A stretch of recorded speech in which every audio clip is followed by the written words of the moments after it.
Puji Tuhan, salam sejahtera dalam kasih Kristus. Selamat Natal dan tahun baru. Ya, masih baru tahunnya ya. Puji Tuhan, saya senang banyak yang hadir. Memang kita wajib hadir loh. Ini ibadah pertama keluarga Sekinah. Dan kita boleh mendengar kesaksian teman-teman kita. Gak bosen kan ya ngedengar kesaksiannya ya? Ada yang ngantuk gak? Enggak kan ya, ada yang lucu ya, ada yang luar biasa, tapi itu semua punya arti gitu. Jadi saya catat wajah-wajah Anda tuh wajah-wajah yang sangat diberkati Tuhan, amin. Kalau orang yang setia, ada 4 musim, dia akan melalui, pasti gak mungkin musim dingin terus ya, pohon mati, semua gak ada kehidupan, pasti akan lewat musim dingin. Timbullah musim semi ya, spring. Terus bunga-bunga hidup nyaman, indah, bagus. Mulai masuki musim kering ya. Musim kering semua mulai kering gitu ya, kantong kering gitu ya. Terus badan kering gitu ya. Semuanya rasanya pada kering gitu ya. Tapi juga enggak seterusnya kering. Nanti ada lagi musim. Jadi setiap musim berganti tapi penyertaan Tuhan tidak pernah ganti, penyertaannya terus ada asal kita setia kepada Tuhan ya. Saya catat satu-satu ya apa, saya rasanya ajaib yang gak punya gudang jadi punya gudang ya, gak punya gudang 1 jadi 2, seneng kan ya? Iya jadi yang tadinya gak pernah tahu biawak jadi tahu ada biawak gitu ya. Saya kalau bisa pingsan deh tuh kalau masuk ke rumah saya ya, yang namanya biawak, buaya, ular, cacing, nah itu binatang yang paling saya geli gitu ya. Very ya. Nggak pernah dengar cerita itu ya? Kamu simpen selama 1 tahun ya? Luar biasa. Dia simpen selama 1 tahun buat oleh-oleh kita di awal tahun gitu ya. Wah luar biasa, sering ketemu, sering satu mobil, sering ngobrol. Tapi dia gak pernah cerita tentang biawak. Buat Ferry mungkin waktu itu gak perlu, nanti aku simpen buat kejutan. Malu? Gak malu, kita kan jadi tahu kamu punya lemari 2. Puji Tuhan ya. Kita ini mau kaya, miskin, sederhana. Yang penting hati kita kepada Tuhan dan itu selalu happy. Amin. Kita gak iri hati kepada orang lain. Kita gak berlomba-lomba untuk seperti dia. Nah, kita harus menjadi diri kita sendiri. Maka saya udah dari bulan akhir Desember saya udah mikirin nih Tuhan. Bawa firmannya tentang apa di awal tahun ya.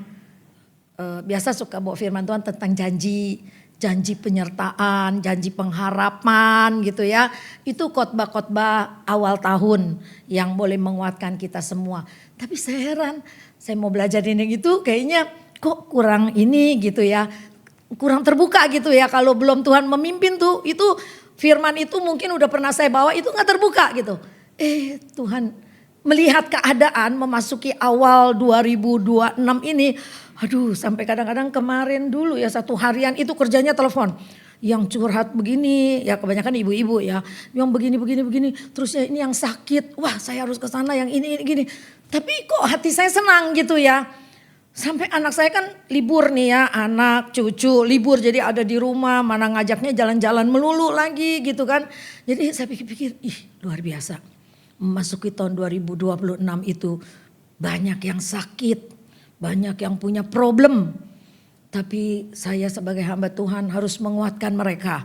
Padahal saya sendiri juga banyak problem, amin. Jadi kita nih semua gak lepas dari problem. Makanya jangan pernah berdoa Tuhan lalukan semua pencobaan ini daripadaku. Bagaimana bisa lulus kalau ada pencobaan singkirin kayak tukang sulap gitu. Kita gak pernah lulus, gak pernah naik kelas. Tapi kita harus berdoa Tuhan.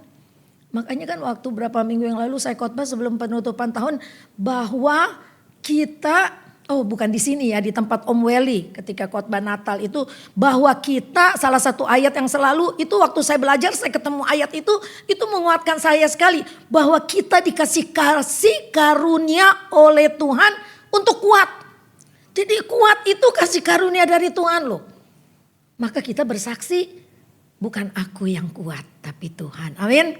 Karena Tuhan memberikan kasih karunia-Nya kepada kita untuk kita jadi kuat. Maka itu semua itu kita bisa alami kalau kita dekat sama Tuhan. Kalau kita mempercayakan hidup kita kepada Tuhan, kita bisa melalui semuanya. Ya, kalau dihitung-hitung gak cukup kayaknya sekolahin anak di UPH. Maka itu saya bilang sama Rika, bukan kamu tidak diberkati Tuhan, kamu diberkati Tuhan luar biasa. Tapi beban kamu untuk anak sekolah masih banyak. Jadi Rika kuat untuk melewati semuanya. Amin ya Rika ya. Jadi saya bilang sama Rika begitu. Kamu bukan gak diberkati Tuhan luar biasa. Dagangannya laku. Pernah ngeliat Instagramnya TikToknya siapa? Robi. Setengah ekor babi di meja, dia tinggal potong. Wah, hebat, keren ya, berani ya di TikTok dia bilang begitu ya. Setengah ekor tuh bukan dikit loh. Berarti Rika dan Robi sangat diberkati Tuhan. Tapi karena anak masih kuliah, beban itu biaya itu besar, maka itu semua kayaknya mepet-mepet. Tapi nggak usah dihitung, laluin aja. Akhirnya NG 12 Januari ini dia akan menjalani sidang. Luar biasa. Ya, jadi kita juga nih ya mengakhiri tahun 2025, memasuki tahun 2026. Sekarang kita sudah jalani, kita juga perlu memikirkan firman Tuhan yang sering kita dengar. Ketika kita mengalami masalah, oh iya benar. Bapak pendeta itu tempo hari khotbah, jalan terus. Memang ada macet. Mesti ada lubang, mungkin kita kejeblos. Tapi kita harus jalan terus sampai kepada tujuan itu, gitu loh ya. Jadi firman-firman itulah yang akan menguatkan kita. Jadi kita bukan mikirin masa depan ini bagaimana ya.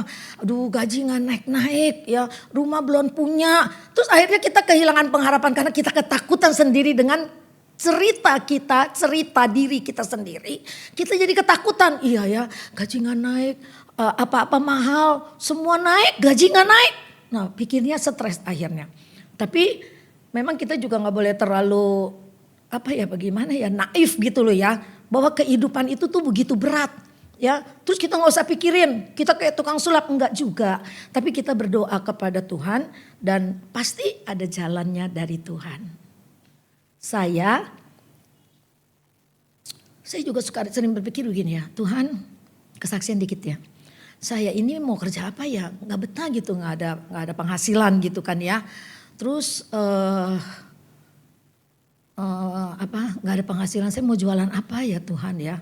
Padahal saya tuh dari ketika saya mau pindah ke Tangerang ini ya, dari Jakarta gitu kan, saya orang Jakarta ya.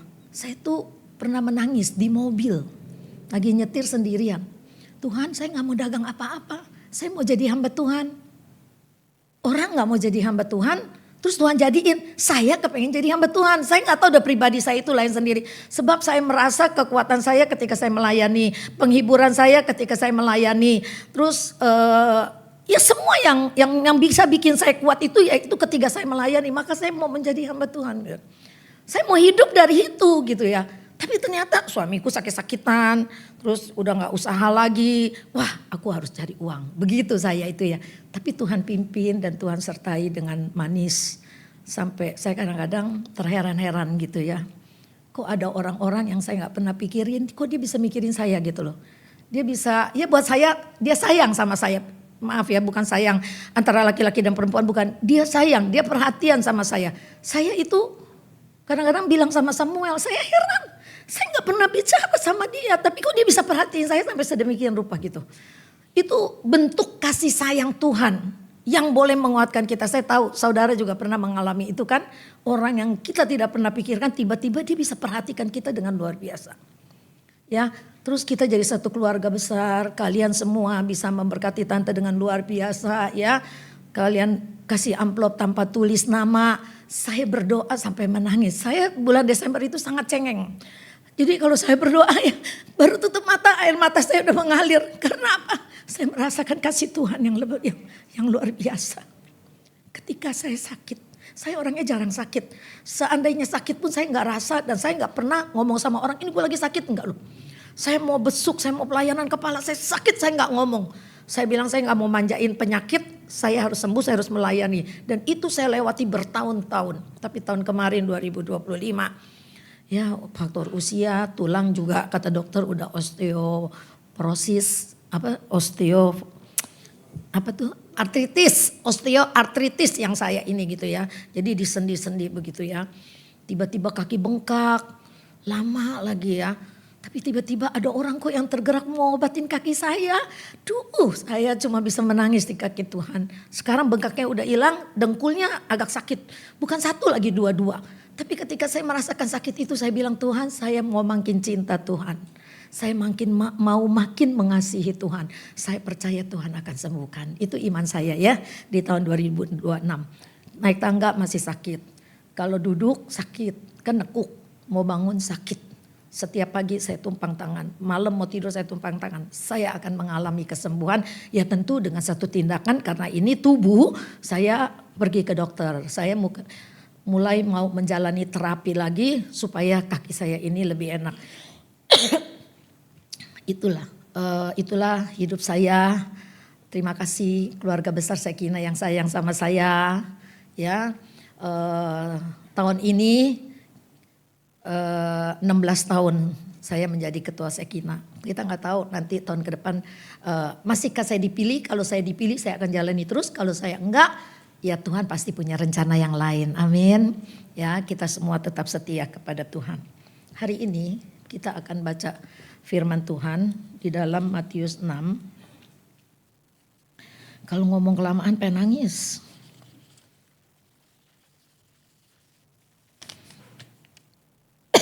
Matius 6 ayat 19 sampai 21. Matius 6 ayat 19 sampai 21. Yuk sama-sama berdiri kita baca. 2, 3. Janganlah kamu mengumpulkan harta di bumi ngengat dan karat merusakannya, dan pencuri membongkar serta mencurinya. Bagimu harta di sorga ngengat dan karat tidak merusakannya, dan pencuri tidak membongkar serta mencurinya.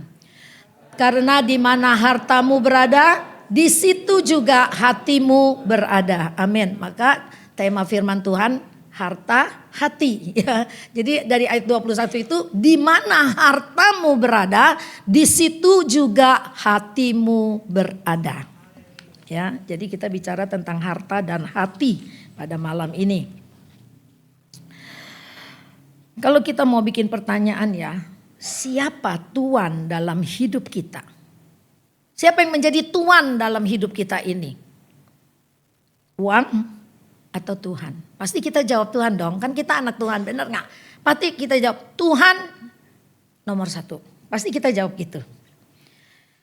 Namun kenyataannya seringkali tidak seperti itu. Orang bilang Tuhan nomor 1 prioritas di dalam kehidupanku. Tetapi di dalam perjalanan kehidupannya Tuhan bukan yang prioritas. Tapi kalau ditanya dia akan bilang Tuhan nomor 1. Tuhan yang memimpin hidupku.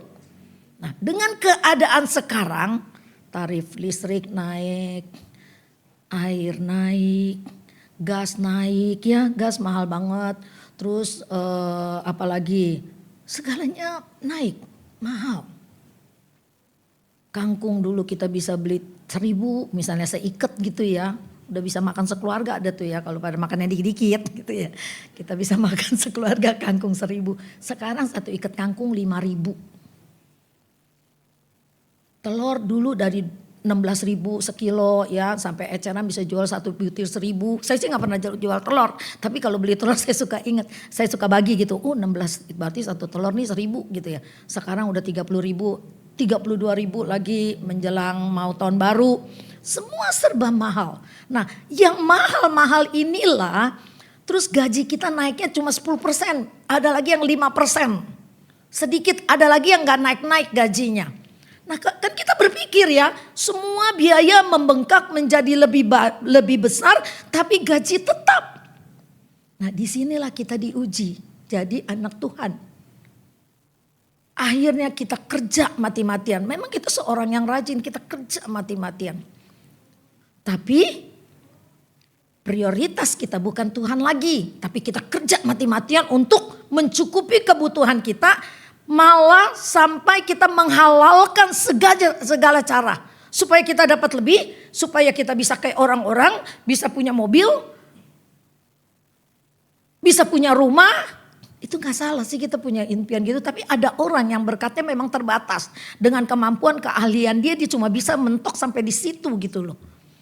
Saking dia kepingin menjadi seperti orang lain, akhirnya dia melakukan hal-hal yang tidak baik. Korupsi, menipu ya. Ada orang yang kerjaannya cuma menipu sini sana loh. Saya pernah kenal satu orang dan saya pun kena ditipu di situ. Saya sampai berpikir Tuhan dia itu ke gereja. Tapi kenapa dia menipu? Saya pernah sampai ngadu nih ke Om Yopi nih ya. Om Yopi waktu itu masih seger lah, belum seperti sekarang gitu ya. Om, saya ditipu sama ibu itu. Ya. Kenapa kamu kasih pinjam tidak kasih tahu saya? Saya juga ditipu berkali-kali. Bapak Gembala ditipu. Kurang ajar sekali. Jadi Om Yopi bilang gitu. Saya bilang ya Om Yopi juga ditipu. Apalagi saya Om. Bapak Gembala berani ditipu, minjem uang berkali-kali dan dia tidak pernah bayar kata Om. Om itu orangnya murah hati tapi dia orangnya teliti. Jadi terus dia ngajarin saya. Sekarang kalau orang mau pinjem uang kasih tahu Om. Terus kalau enggak Ibu Nila bilang begini. Saya banyak keperluan, saya kasih dia misalnya 300, kita sumbangan aja buat dia. Gitu kan ada orang yang senangnya minjem duit gitu. Ada. Karena dia kagak bisa mencukupi tapi kehidupannya lebih besar pasak daripada tiang. Nah sejak dari situ ya yang nipu saya bukan orang di luar. Karena saya kan aktifnya di gereja. Yang nipu saya itu ya orang gereja. Ini sih kenyataan ya. Kita gak ngejelekan orang gereja loh. Tapi kita mau belajar, kita gak mau seperti itu. Ya, nanti kita belajar lagi tentang harta dan hati. Nah, siapa yang mau jadi prioritas, hartamu atau hatimu yang mau jadi prioritas gitu kan? Nah, jadi keadaan yang mendesak menjadi orang melakukan hal yang terdesak itu. Nah, ini kita perlu pengetahuan firman, kita perlu iman. Kita perlu dekat sama Tuhan, kita perlu ngerti firman, makanya kita perlu ke gereja, kita dengar firman, kita ngerti gitu loh. Bagaimana menangani hal-hal yang seperti itu gitu. Ada seorang anak muda, dia belum kawin. Saya masukin dia kerja ke teman saya. Teman saya bilang begini, saya senang loh dengan kerjaan dia sebagai HRD. Tapi ketika dia berhenti kerja, 25 Desember Natal, tiba-tiba dia gak kerja lagi. Dia gak beritahu, bikin malu saya yang masukin dia kerja ke situ kan. Ternyata hutangnya di mana-mana. Satu kantor dari office boy sampai ke satpam, security semua diutangin sama dia. Duh, saya malunya bukan main. Ya waktu saya mau masukin dia kerja, ini mamanya janda, kesiannya Kak, dia cuma punya 2 saudara, tolonglah, tolong. Akhirnya ditolong. Karena apa? Dia gak bisa tahan hatinya. Dia mau hidup foya-foya, dia mau senang-senang, tapi dia tidak memprioritaskan apa yang harus dia prioritaskan dan apa yang harus dia lakukan sebagai anak Tuhan. Dia lebih berpadah kepada harta daripada hatinya berpadah kepada Tuhan. Nah ini sangat berbahaya sekali. Ya. Nah maka Yesus di dalam Matius 16 ayat 19 di Matius 6 ayat 19 sampai 21 itu adalah rangkaian khotbah di bukit yang sangat terkenal, pengajaran Yesus Kristus. Ini Yesus mengatakan janganlah kamu mengumpulkan harta di bumi. Di bumi ngengat dan karat merusakkannya dan pencuri membongkar serta mencurinya. Tapi kumpulkanlah bagimu harta di sorga. Di sorga ngengat dan karat tidak merusakkannya dan pencuri tidak membongkar serta mencurinya. Karena kenapa Tuhan menasehati seperti itu? Janganlah kamu begini. Ujungnya Tuhan bilang karena di mana hartamu berada di situ juga hatimu berada. Ada artinya bukan kita nggak boleh kaya, bukan kita nggak boleh cari uang, bukan kita nggak boleh rajin menghasilkan sebanyak-banyaknya, bukan. Karena apa? Seringkali ketika orang bergiat mencari uang, saking rajinnya dia akhirnya Tuhan nomor 2. Ada banyak yang saya lihat ketika dia diberkatin, kok sekarang ke gerejanya jarang, sibuk. Jadi waktu buat Tuhan makin lama makin berkurang. Nah ini sangat melemahkan. Lama-lama hatinya kepada harta itu. Pekerjaan yang menghasilkan harta itu. Hatinya akhirnya ke situ. Nanti kita melihat ketika hati kita di situ itu kita terikat. Nah ini bahaya sekali kalau kita sudah terikat. Ajaran Yesus itu ya kalau kita baca Lukas 12 ayat 3-4 juga dikatakan begitu. Di mana hartamu berada di situ juga hatimu. Jadi ada orang, saya sedih banget nih. Kalau orang udah diberkatin dia udah jarang muncul di gereja. Karena apa? Sibuk. Meeting sini sono, keluar negeri. Ada meeting juga begini. Saya suka sedih. Nanti ketika dia udah mulai menurun, baru ada lagi di gereja. Kita jangan seperti itu. Ya, memang ada musim-musim yang akan kita lalui. Bukan berarti Tuhan menghajar kita. Iya lu gak ke gereja lagi ya. Gue bikin lu jadi bangkrut. Enggak juga. Tapi ketika hati kita terikat kepada harta itu. Maka iblis akan bekerja. Dia akan mengikat terus sehingga kita mulai makin lama makin melupakan Tuhan.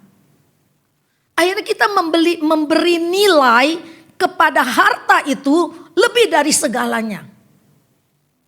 Sampai orang dunia bilang ya gak ada uang ya susah mau ngomong apa. Uang itu perlu, betul.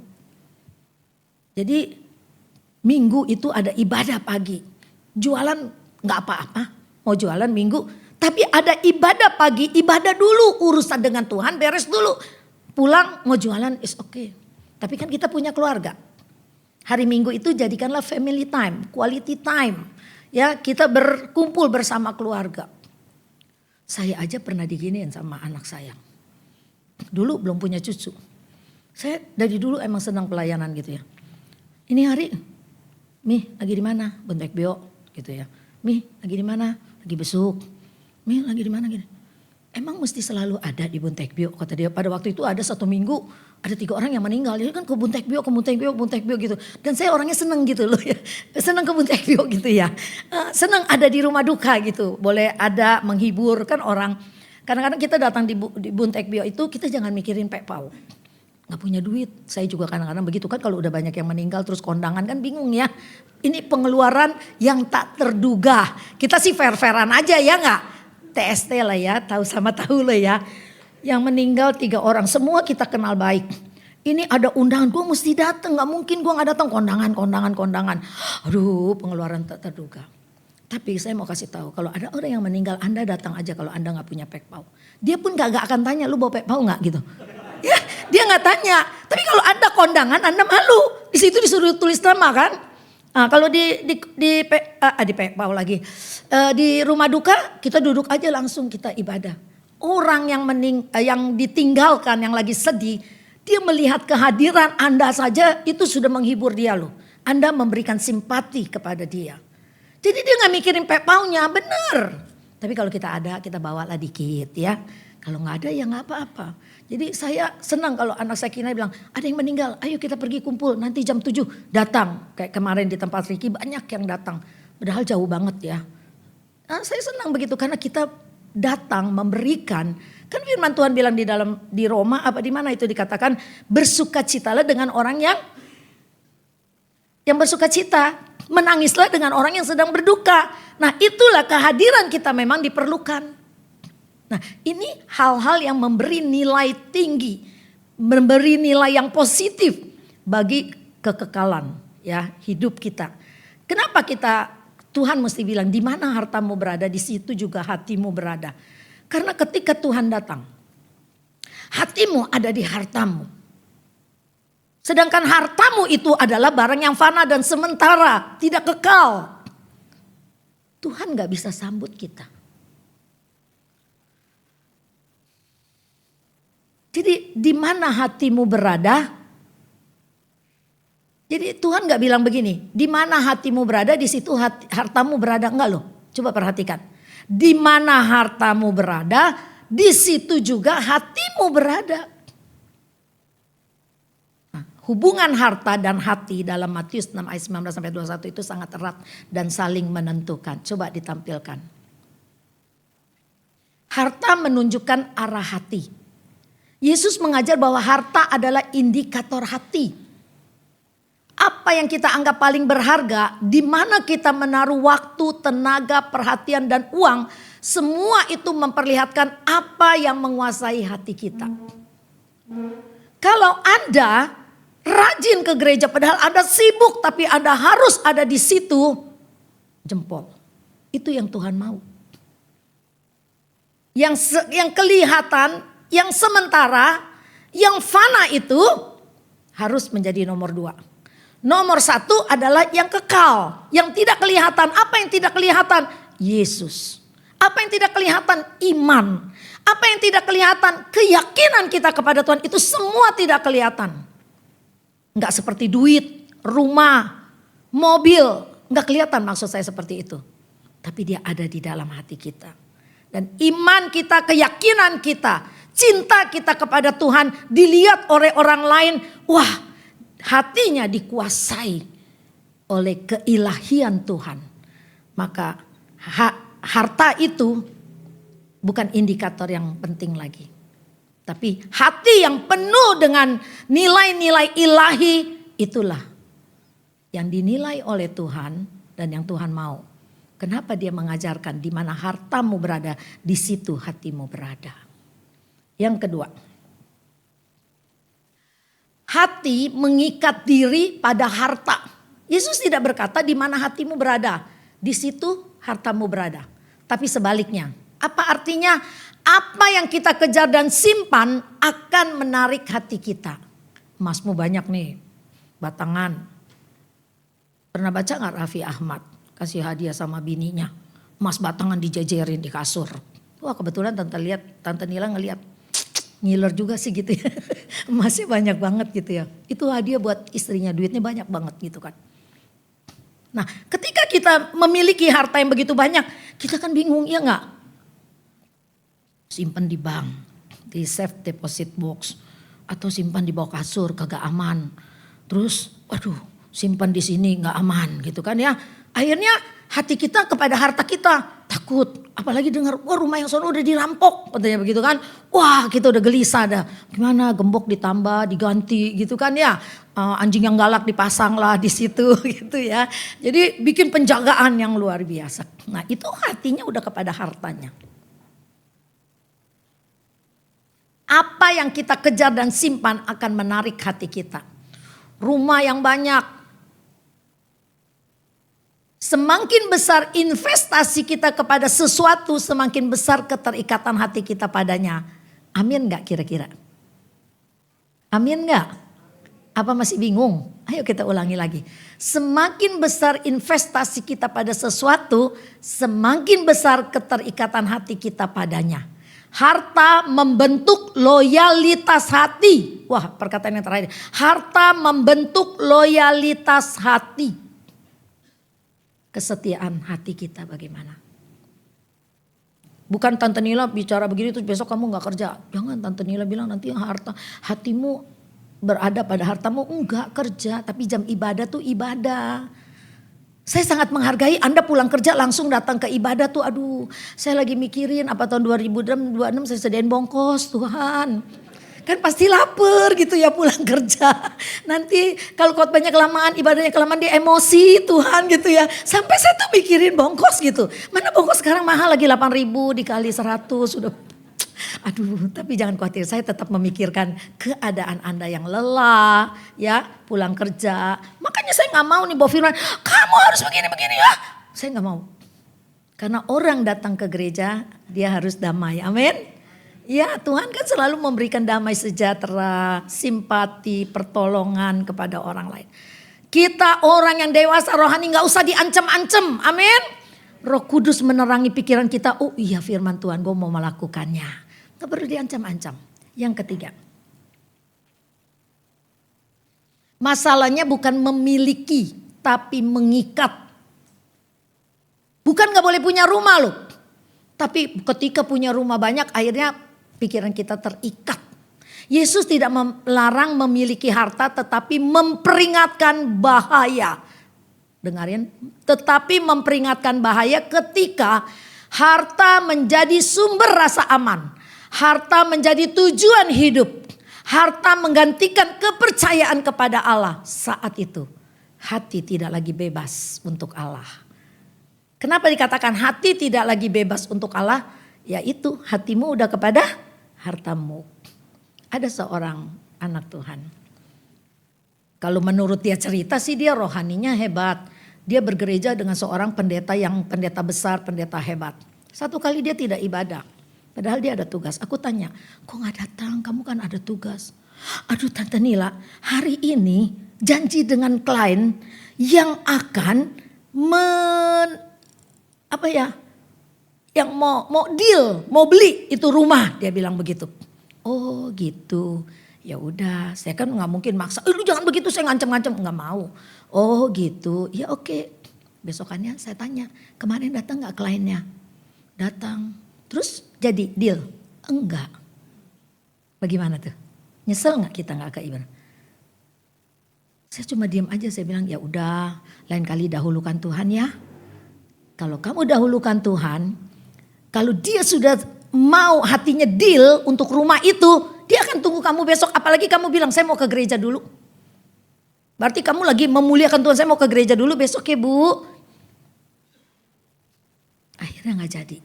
Gak jadinya bagaimana? Dia beli dengan orang lain, tapi rumah itu tetap dibeli. Bukan Tuhan jahat loh. Tapi Tuhan memberikan kepada kita sebuah peringatan. Di mana hatimu? Jadi kita mau tahun 2026 ini, mari kita dahulukan Tuhan. Serepot apapun kamu atur dengan baik waktumu untuk kamu tetap bisa beribadah. Kalau kita menomorduakan Tuhan, akhirnya kita akan sedih. Sukacita hilang. Karena apa? Masalah akan terus makin banyak datang. Makin kayak orang berbohong ya. Berbohong itu dia akan berbohong terus. Dia akan terikat dengan kebohongan karena dia udah kebiasaan bohong. Apalagi orang yang suka belaga jadi kaya misalnya ya. Wah ngomongnya gede gini-gini. Nah dia kan udah kebiasaan begitu kan. Dia akan berbohong terus, berbohong terus. Ini kalau sesuatu udah mengikat hati kita. Kalau mengikat hati kita kepada Tuhan sehingga kita cinta Tuhan. Kita mau ada di dalam gereja. Kita mau selalu melayani pekerjaan Tuhan. Itu bagus luar biasa. Tapi kalau itu kita diikat, terikat oleh sesuatu yang gak baik. Maka dia mengikat terus akhirnya kita berbohong terus. Jadi kita hidup di dalam kebohongan. Ada gak kira-kira orang yang begitu? Banyak. Rumah ngontrak dia bilang dia beli. Tapi dia pindah-pindah rumah melulu sampai kita bilang gini. Kok gak capek ya pindah-pindah rumah gitu. Ternyata rumahnya ngontrak loh. Tapi dia ngontrak bukan rumah yang jelek. Rumah yang bagus. Dan kita percaya itu rumahnya dia beli gitu loh.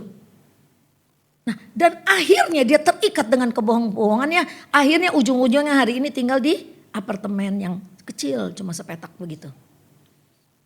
Gak usah malu kalau memang kita cuma punya rumah kecil. Gak usah malu kalau kita hari ini ngontrak. Gak usah malu kalau kita mau jual rumah. Kayak Tante Nila gak malu mau jual rumah. Saya mau beli rumah yang gak ada tangga gitu loh. Ya karena dokter bilang saya udah gak boleh turun naik tangga gitu loh. Tapi kalau ke gereja mah gak apa-apa seminggu sekali. Ya terus saya bilang Tuhan saya gak mau lagi kesini ya karena naik tangga. Ya cuma seminggu sekali juga Tuhan dengkul saya dipulihkan terus sama Tuhan. Jadi saya mau prioritaskan Tuhan. Tapi kalau rumah bertangga tiap hari saya naik. Kalau udah naik ke atas ada yang telepon. Jaka, Tante saya mau ke rumah mau ngasih laporan. Besok bisa gak? Kenapa Tante? Tante udah di atas gak boleh turun lagi. Akhirnya dia ngerti. Kalau telepon tante udah naik ke atas belum? Udah. Ya udah besok deh tante. Ya kan orang jadi ngerti gitu loh. Ini hari buka gak kok tokonya? Enggak. Kenapa kok? Gue mau ke gereja. Besok ya? Iya deh besok gue datang lagi. Nah kalau kita dahulukan Tuhan. Ya hati kita tercinta-cinta, terbucin-bucin sama Tuhan tuh. Istilah anak muda. Kita bucin banget sama Tuhan. Tuhan juga bucin loh sama kita loh. Ih gila. Ini cintanya luar biasa. Ya, cintanya luar biasa. Bagaimana bisa tahu luar biasa? Kelihatan. Sungguh-sungguh ibadah, jam doa ada, doa puasa ada. Kalau ada kegiatan dia usahakan hadir, ada pelayanan apa lagi gitu kan. Itu kelihatan semua kalau kita cinta sama Tuhan. Selanjutnya Semi. Harta adalah cermin hati. Iya, Sony apa Semi? Alah, kelihatan jidatnya doang masalahnya. Harta adalah cermin hati dan hati akan mengikuti harta. Yesus memanggil kita untuk memindahkan pusat hidup kita dari harta yang fana kepada harta yang kekal. Dari kelekatan dunia kepada kepercayaan penuh kepada Allah. Ini Tante Ruli yang kirim pada sama saya. Saya belajar, terus saya sambungin dengan perkara-perkara yang ada dan terus saya belajar ya. Akhirnya marilah kita menaruh harta kita di sorga. Supaya hati kita pun tinggal di hadirat Allah. Bebas dari ketakutan dan penuh pengharapan ya. Jangan hidup tanpa pengharapan. Kita anak Tuhan penuh dengan pengharapan. Jadi jangan pernah lemah, jangan pernah mundur, jangan pernah mau apa ya? Udah aku gak mau cinta Tuhan lagi. Terus bilang aku mau cuti dulu dah. Aku mau dagangan aku lagi rame. Jangan loh. Jangan. Apalagi begini ya. Saya nih 1 bulan ini ya. Bunila doa ini Bapak lagi tinggal tunggu waktu. Gitu ya. Oh iya kata saya gitu ya. Cepet-cepet saya pergi kan. Saya takut dia udah jalan gitu ya. Sebelum jalan lah minimal saya berdoa lah buat dia gitu kan ya. Yang meninggal yang muda yang seger. Coba bayangin. Jam 3 pagi saya diteleponin. Bunila si ini meninggal. Aduh, saya kira bapaknya, nggak taunya yang muda adiknya. Ya ampun. Udah nih, saya nggak terlalu pikirin. Ya udah itu kedaulatan Tuhan. Nggak lama lagi, Riki, tante, papi kayaknya tinggal tunggu waktu. Ya udah kita doa penyerahan ya Ki, gitu kan ya. Toto Jeffrey dipanggil Tuhan, coba bayangin. Orang yang hari Sabtunya masih ngobrol sama saya selalu ngajakin dia, istrimu bawa ke gereja ya, aku mau kenalan sama istrimu. Tante Nila tuh begitu tulus. Tante Nila gak tahu latar belakang dia apa ya, tapi Tante Nila tulus saya mau istrinya ikut ke gereja loh, supaya rumah tangganya harmonis, diperbaharui, dikuatkan gitu kan. Aduh, malah yang udah tinggal tunggu waktu Tuhan gak panggil, malah yang muda Tuhan panggil. Ini kan inilah kedaulatan Tuhan yang angin pun tidak bisa menahannya, kekayaanmu tidak bisa menahannya, dokter yang pintar pun tidak bisa menahannya kalau waktunya sudah tiba. Nah, apa yang kita perlu ambil dari kejadian yang seperti ini? Bukan orang yang udah tua, rambut putih, gigi ompong, jalan susah, nah itu dulu tuh pasti pergi dipanggil Tuhan dulu. Sekarang udah gak model gitu, dulu mungkin iya. Kayaknya nanti yang tua pasti jalan dulu, yang muda belakangan. Yang lebih muda lebih lagi belakangan gitu kan. Sekarang yang muda pun jalan duluan daripada yang tua. Ada yang mamanya belum meninggal umur 80, anaknya udah 3 meninggal. Kalau orang Cina dulu bilang, waduh emaknya makan anak katanya gitu. Orang Cina dulu kan aneh-aneh gitu kan ya. Bukan aneh-aneh, dia tuh bermain dengan logika gitu loh. Kalau kita kan bermain dengan firman Tuhan ya. Bahwa itu kedaulatan Tuhan, gak ada orang yang bisa robah kedaulatan Tuhan. Tante Nila dulu pernah ya sakit. Tuhan apakah saya akan mati gitu ya. Saya tanya sama Tuhan apakah saya akan mati. Wah berarti kanker belum ada obatnya, saya akan mati. Saya mau deket-deket sama Tuhan. Nah gitu ya. Jadi kita lihat, dia muda-muda dipanggil Tuhan. Aduh Tuhan saya mau dekat sama Tuhan supaya kalau tiba-tiba Tuhan panggil saya lagi tidur. Saya ada dalam keadaan iman yang tinggi. Saya dalam keadaan yang memenuhi syarat. Bahwa saya sudah mengakhiri pertandingan yang baik. Nah ketika kita punya pikiran yang begitu. Itu pikiran itu, hati kita itu akan mengikat kita dengan firman itu. Sehingga kita maunya menjadi lebih baik. Amin. Amin. Ada yang amin ya? Apakah Anda ragu-ragu? Enggak ya? Saya percaya. Puji Tuhan, firman Tuhan sampai di sini. Kita kuatkan hati kita. Jangan pernah bosan-bosan untuk beribadah. Karena dengan beribadah seperti ada rahasia, ada keagungan dari ibadah itu dan kita alami itu ya.